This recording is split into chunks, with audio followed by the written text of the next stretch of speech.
What's up guys and welcome back to the channel. I'm Andy the Middle-Aged Gamer and this is the 2024 APFG Spear LT 9-inch GBBR review. Now, with that being said, let's get the usual disclosures out of the way. Let's stick them on screen right now. And with that out of the way, we can now jump in. What is the Spear LT? Well, manufactured by Sig Sauer, this is the 3rd generation MCX platform. Basically, if you're looking for an alternative to an AR, you now have a really good option to go for. Now, of course, like always, Sig are basically chasing military contracts with this, and they've been successful. With the Virtus, it was adopted by several police and law enforcement agencies, as well as some militaries with the Rattler variant, let's call it that way. And now, with the 3rd generation, well, I can only see it growing, especially as the US military adopted its bigger brother, the Spear M7, as its infantry rifle, but we all know that that's going to become more of a DMR than a everyman's, I would say, weapon of choice. It just makes more sense that way. So, let's see what they did in comparison to its predecessor, the Virtus. And to do that, we need to zoom straight in and start at the rear and work our way forward. Okay, so starting here at the rear, we have our CQB CNC'd skeletonized aluminum stock, which features ambidextrous QD sling mount, a steel mounting bracket right here, and we do get a nice deep rubberized butt pad here, but it is extremely thin. It's about the width of your finger, and that's the main surface contact right there into your shoulder. It does mean that you will feel it a lot more than it should, but generally it is a good stock either way, and it helps you if you're a recoil junkie. You will actually love it. Now, you can fit a cheek riser if you need, but with the low height of the rail, and that I find that to be a little bit of a non-needed, not with this stock, but it's entirely up to you if you wish to use one or not. Now, like I say, it is foldable, so you can just lift up and turn. On the real steel, right here is a button. You would push the button and fold it. Is that a bad thing? Not really. It's perfectly fine. It has a really good mounting point, so that's all that matters to me. So, moving forward, we do have our MCX charging handle, which, as you can see, very well lubed and dirty. And you can leave that open, or you can hold that there and we can drop the bolt. It's entirely up to you. Now, this uses 2 steel inserts here, just like all of the MCXs, where the teeth of this will grab onto, so you're not eating away at your receiver. As they wear down, you can always insert new ones. They're really easy and very cheap to replace. That was the whole idea, and it's a lot better system. Now, they didn't change the charging handle from the Gen 1, Gen 2, or now in the Gen 3, but if you really want to, you can swap it for any MCX compatible charging handles for the real steel. They will all fit and work on this. Now, moving down, we get to our, how would I say, ambidextrous QD mount here at the rear of the receiver. Now, here is where things actually started to change. On the real steel Gen 1, they used aluminum inserts. They got rid of those and molded them in for the Virtus into the actual receiver itself. And what happened with the Virtus was, as they molded them in, the receiver here became weak. As you put your steel QD insert in, it would rotate and it would spin and eat away at the material. That would cause it to weaken and crack. That and the other reason they were using high-powered, I would say, rounds through it, which would put enough stress on any receiver to cause them to crack as well. You know, if you're using hot rounds, well, you have to deal with that. Now, for the Spear, we now have steel inserts on both sides. These are also anti-rotational, so they will just stay and lock into the position you put them in. A lot better. Now, moving down, we get to the grip. Now, I don't know about you, but looking side on, this looks very familiar, right? It looks very familiar because they copied a bit of the, let's say, Magpul design.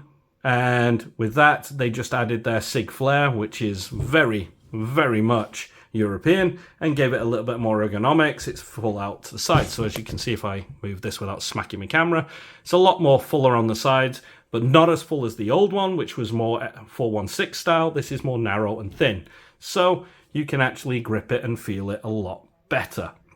It just really is a better system. You can see at the bottom you still have your compartment there. Just pop that out if you wish to. It's up to you, but it's there nonetheless. Now, moving from here, we do have our molded in large trigger well, which is fine on your trigger guard. It gives you plenty enough reason to use your airsoft gloves because you're going to fit no problem. Now, speaking of which, let's talk about the said trigger, shall we? The trigger inside this is the VFC Gen 3 platform single stage trigger. Now, as you can see, you're right at the wall there, and there's about a 4 to 5 millimeter pull, and you've broken, and you're ready to set the reset with a 1, 2, 3 millimeter to reset, and another 2 millimeters to 3 millimeters to break. It's extremely short and extremely light. Saying that, out the box, this thing was smooth as hell. Normally with steel triggers, you have like a polishing in or wearing in phase that will polish the materials as you use them and become really smooth. This one didn't. This one is about 3.5 pounds a pull. It's not heavy. It's nowhere near as heavy as something like the Knight's Armament or the 416 Gen 3, etc. Those triggers, just a bit more gritter. This one is really, really soft and nice, and you can feel it. It's just really nice. Now, moving up, we do have our fire selector, which you have your usual safe, semi, full, and as you can hear, nice, tactile, very positive. It isn't going anywhere. This is also ambidextrous. I'll show you on the other side. Now, one of the other parts that they've cut is right here. You can see this has all been machined down now. And this cut here, instead of going to about here, now goes all the way across in line with here. Basically, every little bit of material they take out the receiver, it's better for weight, and that's better for the shooter. Now, they've also made a change to the fire control group. One thing you'll notice, instead of having just half a shelf, you've now got a full shelf here for your bolt hold open. So we can pull this to the rear, we can hit that down a lot more easier, catch the bolt, and away we go. Your paddle is quite nice and will drop quite easily. And as you can see, the ambidextrous mag release has now been moved further, I would say, inwards towards the trigger box, all in line. What they were finding is people were going to, I would say, drop the bolt, hitting this accidentally because they'd go up blind. As you're looking down the rifle and not paying attention to where your hand is, you're looking at your enemy. You put your hand up to go to drop the bolt and boom, you've accidentally dropped the mag. So in order to stop this very rare and very silly thing that would happen, they decided to make this all in line. So now you can actually feel it with your thumb. You can actually feel the ridge now, so you know that the bottom one is mag release, top one is bolt release. So that's kind of cool. Now, you do get your mock, how would you say, extractor here, which is a wearable part on the real one. So you use your torque screws, take that out, and you can replace it if you wish. FYI, yes, you can use the one that says Rattler on there if you want to put that on here. It's entirely up to you. There are some compatibility with the, how would say, the MCX platforms across the board. Now, this though being the Spear, you do have a slightly different forging and different cuts on the inside and on the outside. We do have our lightning bit here, which is quite nice. That's on all of them, and you do get your nice larger flare for your magwell. Now this magwell will fit the magazine that comes with it, which is your Gen 3 VFC mags with your dry fire mode there. These are phenomenal mags. They really work. They're very durable and they're cheap to get hold of. But you can also use the VFC V mags, or their polymer mags, let's call it that way. They will fit in here. The 416 sadly do not. Unless you've made some modification to the magwell inside, it won't. Because the 416 mags are very different in their geometry up here. Just enough that you can't actually insert them and get that right angle. It's just the way that they are, and you just have to accept that. But what SIG did with the Spear is also make some changes to the front as we move our way forward. You will see that these dimples here, there's one on either side, are much deeper than before, and are now oval instead of little square dots each.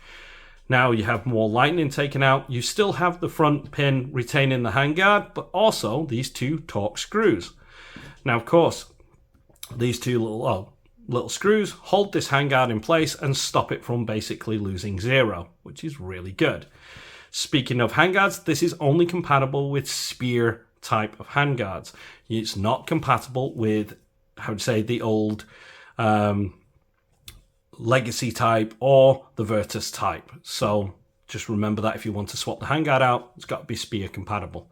Now, you do get M-lock on the 3, 6, and 9, but also on the 10 and 2, and the basically 5 and 7 o'clock. And yes, they are all M-lock. They're not just lightning. The only lightning parts are here. Okay, so that's really, really good. Now, as you can see here, you get your mock gas block, and this is your hop. As you can see here, it says turn it towards you, and you will lower the hop. If you turn it on the other side, it says add. That's just the same for the gas, but rather than change the gas, you're changing the hop of your BBs, which is quite easy. But I wouldn't try doing it with your fingers. It has been now built to such high quality tolerances inside that doing so, it's a non-starter. I wouldn't even dare try to do that. To be honest, use the Allen key that comes supplied. It just slides down here and you can adjust it. It's very stiff to do. So just FYI there. Now, moving forward, we do get to our Spear, flash hider, which, to be honest with you, is more of a QD mount than it is a flash hider. These tiny little prongs do nothing in the real steel to suppress the flash. It is fully steel, and we can show you that there. And basically, it's got the threads for the QD. It was designed to run with a can. I like it with the can off. To be honest with you, it looks cool for airsoft, but I know in the real steel world, you'd have a fireball basically the size of Godzilla's farts. So, don't need to use it like that. Better off putting a can on it if you're going to use the real steel with this. Otherwise, swap it out and put something more practical. That's my 2 cents. Now, let's spin it around and let's check the other side, shall we? So, as you can see, she is still very dirty. The only time I've cleaned this rifle was to degrease it. We'll talk about that when we take it apart.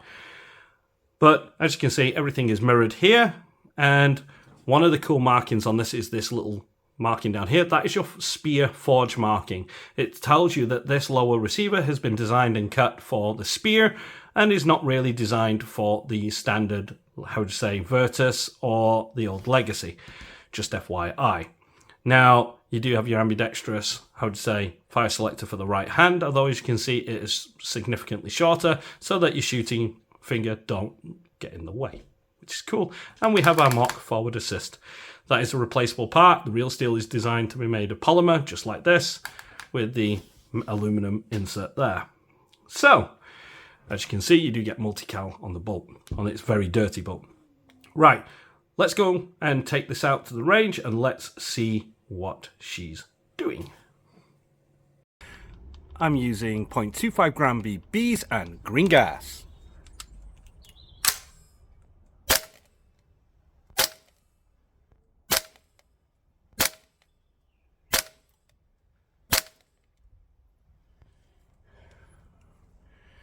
Okay, that's kind of cool. Okay, so you've just seen the performance test with the, standard Neutral 2.0 gas, giving us a little bit of high results. So, one tip I have is to use this gas. This is a green gas still. It is not a, intermediate that people like to call it. It's just a lower powered green gas. You still get the same, rounds in total. So basically you're going to get 3 of these per 1 fill of this. And that basically is really, really good. Your gas efficiency is there. You still get the same recoil. The difference being, as it is on the slightly lower end, let's just say a little grade down, not even a full grade, but a little bit of a grade down on Neutral 2.0. This stuff really works, and it's really cheap at this moment in time, and it saves you going out there buying an M-Pass. Well, how do I know this? Well, let's go and run the test for the FPS again with 0.25 gram BBs, and now with this gas. I'm using 0.25 gram BBs and now Abby Predator Ultra. Now, as we can see here, we have our average of 332. Let's see what we can do now.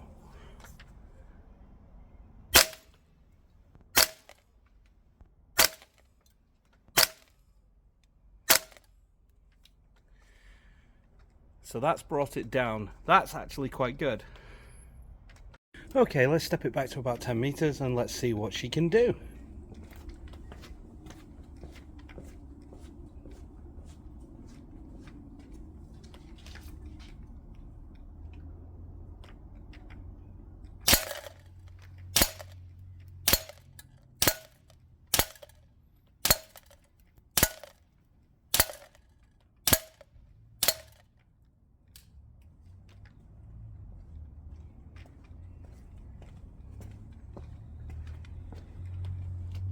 Holy crap.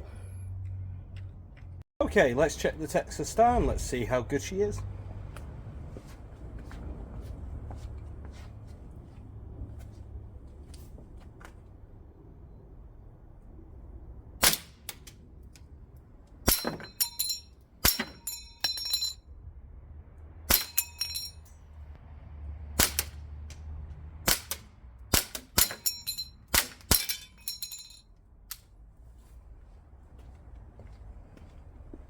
Yep, she's good. Okay, so as you can see, bloody brilliant out the box, 2.5-inch groupings, that's Marui spec, so let's move on with that. That is just absolutely stunning. This thing really does, I would say, perform outstandingly. Now, let's jump into the receiver. One thing I forgot to mention when we were looking at the other side is you do get your ambidextrous bolt release, and to be honest with you, that is just a dream. Another reason why I have the Spear forge marking on this is because of the cuts and everything that has to be, I would say, inlaid to accommodate this system and also the rigidity that we need now.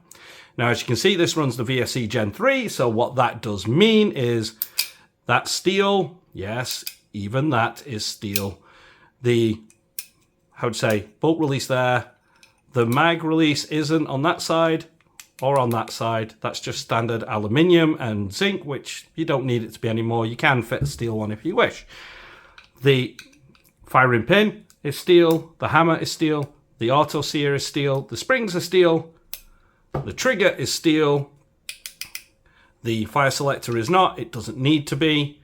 The takedown pins are steel. So all in all, you get a really good, I would say, build quality on the inside. It's going to last you for days as long as you keep it clean. Now, I do want to, at this moment in time, say a huge thank you to, take that little bit of magnet nickel coating off there, but I do want to take a moment right now to thank one of you guys out there that commented on one of my other videos. They highlighted a feature that the Gen 3 has that is really, really good, especially if you want to run this in cold weather. Now, rather than spit your dummy out and throw the thing back to the retailer, which, to be honest, is a bit of a waste, it's about doing the research and finding out. And as we're always learning, we learn things every day. We don't always get told by the retailers what's in there, so it's worth doing our own actual research. Now, if I bring this in, you can see a small little screw there. If I get a little arm key to point, you can see right there. Now, this little key, should I say, the little hand key bit there, is really important. If you extend that out, you basically increase the, I would say, the angle of attack. So when you drop that hammer, okay, with that screwed out, you apply more pressure, but it means that the hammer goes to about that position. Now, which if you can see, you can move it within that sort of range. When it's here and when it's there, that means the time it takes for this bolt carrier to impinge on that hammer and move it back is going to be slightly longer, which means that there is more gas going out of that mag to cycle the system in cold weather. Yes, that will inevitably drop the overall efficiency down, so instead of getting 3 full mags of BBs, you might get 2 and a bit. But having that and running in cold weather is a absolute fantastic, I would say, little add-on from VSC. Something that they don't talk about, but it is right there and has been ever since the Gen 3 launched. So that is really, really cool. It's a nice little feature and it impinges on there and just like I say, keeps that knocker valve of the gas valve releasing gas, just that fraction. You're only talking just a little bit. But that's all it takes. It's just that little extra to get it to clear, to allow this to pop back up and do it. Because that's the thing that people don't realize. The bolt stop on these things, on all of them, take time. And it comes down to, if I put that in there, you can see here, it's like that. You can literally see how fast it takes. Now imagine it, if you're using a more pokier gas, for instance, that you don't need, you know, like during the summertime using something like propane, what's happening is that bolt is going back at such an absolute clapper of a rate that that won't pop up. It literally won't pop up quick enough, and you'll always override it. Now you can sort that out by, like I say, going for something like this. You'll notice on the Gen 3 you have much more substantial material there for that little latch to grab on. You could usually bend that little thing a little bit if you need, just to give it that extra start, but then you start getting into issues. It's about trial and error. The spring on that is down to your follower spring, so you can always change that around as well. There's lots of little things you can do if you're still wanting to run the pokier gas, but you don't need to. You can tune it to whatever gas you want by using that, which is really, really good. Now, the other big change they made to this was here at the rear. As you can see, you have this now rubber buffer right here at the back. So when that bolt carrier goes back, it's hitting rubber and not plastic. Last time there was I think if I remember rightly on the Rattler, it's an aluminum. In the Legacy, it became plastic, and now it's gone to rubber. What that does is stop the transfer of energy going into this rear end of the stock, causing it to crack, which was a thing. And as well as having these steel inserts, it's just better. As you can see, no cracks there. And of course, they've left a lot more material here in this area now, basically just to deal with that issue. So that is absolutely fantastic. And let's move on.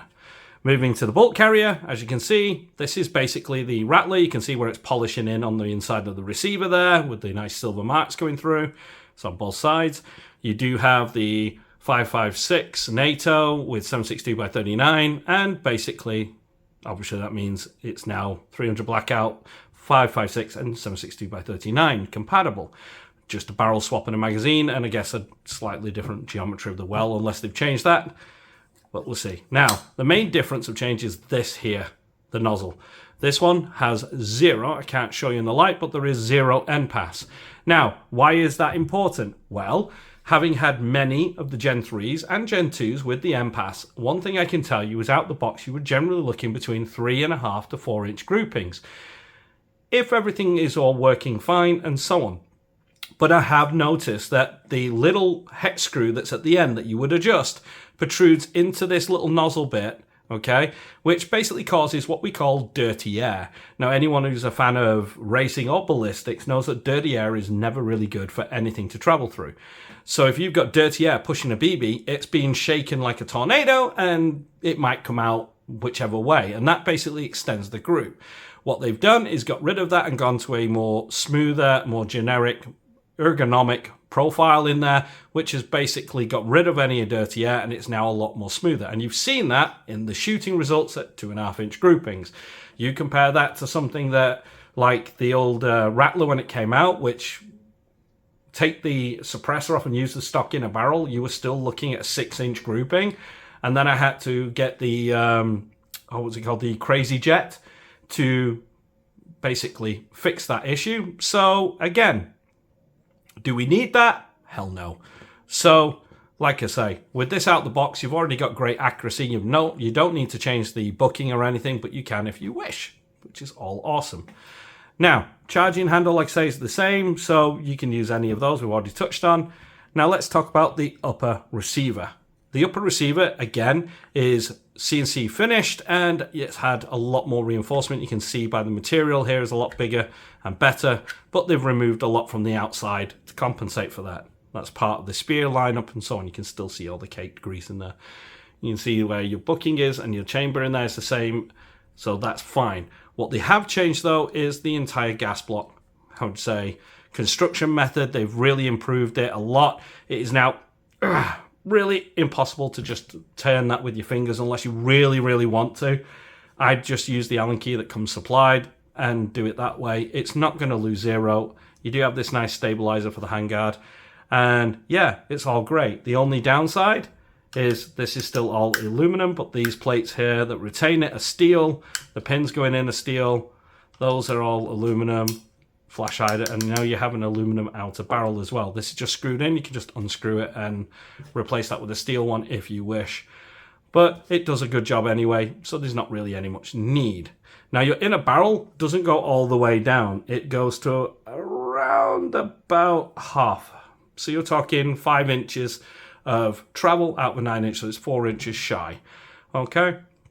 Just bear that one in mind. It's not a full length inner barrel, and again, that helps with keeping the FPS at UK site legal limit. So that is really cool.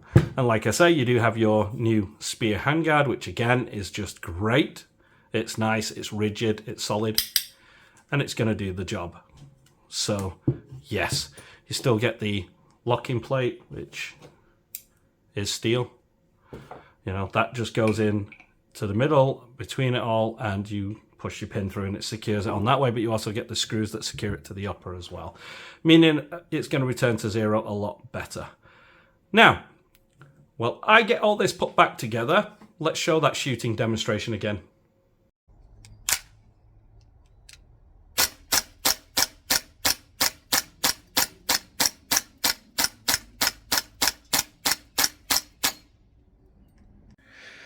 Okay, so now we've got it all back together again. Let's go over the two elephants in the room that I've kind of jumped over. First of all, why is there no markings? Well, I didn't want them. That's a simple answer. Long answer, they were 30 quid more, and I would have to order it from 6mm.com, or I believe JK Army had the option. There might be a few others in Hong Kong that were willing to do it, but WGC and even Action Airsoft in Taiwan was not. So when generally Action Airsoft don't do it, you know there's a real issue. So just FYI there. Now, for me, I didn't want them. I don't bother with them. I saved myself 30 quid. It just saves you money at the end of the day, and I'd rather put that into getting a better optic or getting things for it. You get what I mean. Now, of course, if you do, it's 30 quid and about 3 to 4 weeks lead time extra from 6mm.com, and you will have to use EMS speed ship. So you're now at the mercy of London Heathrow if you live here in the UK and their customs service, which for the most part generally good, but my Rattler was 2.5 months, something like that, in quarantine with them, you know, basically going through all this crap. And to be honest with you, I didn't want that again. I wanted to do a UPS, so I went to WGC. I trust them. I earn points with them in that respect whenever you purchase, so that's my preferred place to go, and I save money.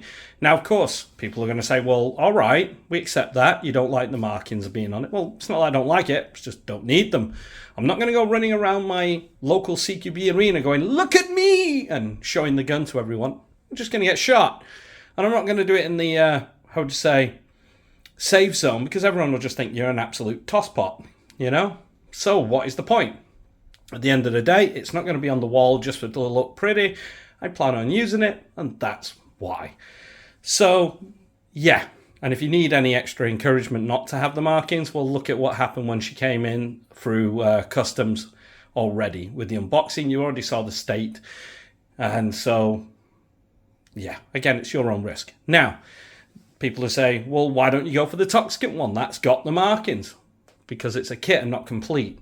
And it's way more expensive than this just to get a clone Marui system, when Marui will eventually do one. And if it was a clone, it should be the Marui price of about 600 fully complete. Theirs are not. They're £764.99p with £200 off.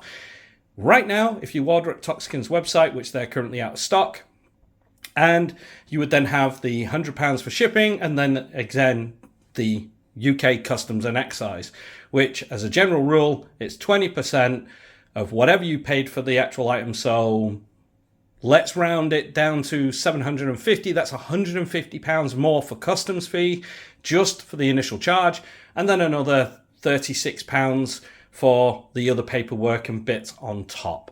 So add it all together, over £1,000 for a gun that comes with no stock, no inner barrel, no booking, no magazine, and from what I've seen, you don't even get the Ambidextrous bulk release out the box. Well, there's not a guarantee. There are some that do, some don't. Don't know what's up with that. But that to me is just not acceptable, not for that sort of price point. And in the end, by the time you bought everything, it's £1,500 for basically a Marui style gun.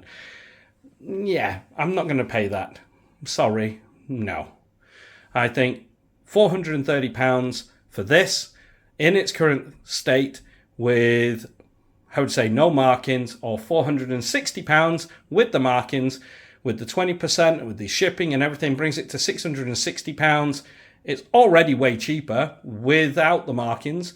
With the markings, it would be about £720. And you're getting a full complete gun that is CNC finished. You've got a lot of steel parts. It's very durable. It's bloody accurate. And you don't have to do anything.